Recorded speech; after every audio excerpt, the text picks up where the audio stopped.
Une guirlande de Noël défectueuse et c'est l'embrasement.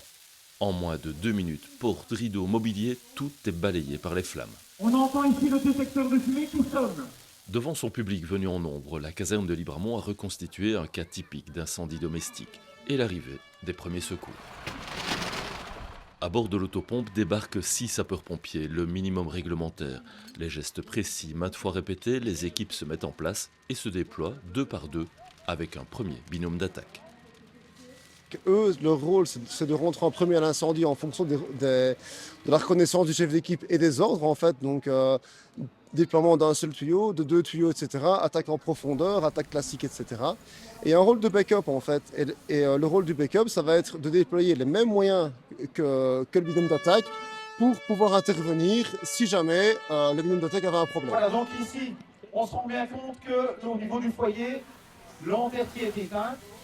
Les reconstitutions d'incendie restent le clou de ces portes ouvertes en caserne.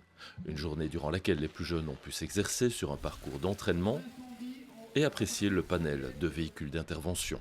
Et pour cause, c'est ici à Libramont, au cœur de la zone, que sont entreposés tous les engins spécialisés. Par exemple, ici derrière nous, on a le bateau, un des tout gros bateaux que l'on a au sein de la zone de secours. Mais on va rencontrer également donc, le Colossus, le robot articulé. On va rencontrer également le Merlot, donc c'est un genre de Manitou que l'on va utiliser pour les incendies de ferme, etc. Transférée en 2021 de la protection civile à la zone de secours Luxembourg, la caserne de Libramont compte 10 pompiers professionnels et une dizaine de volontaires.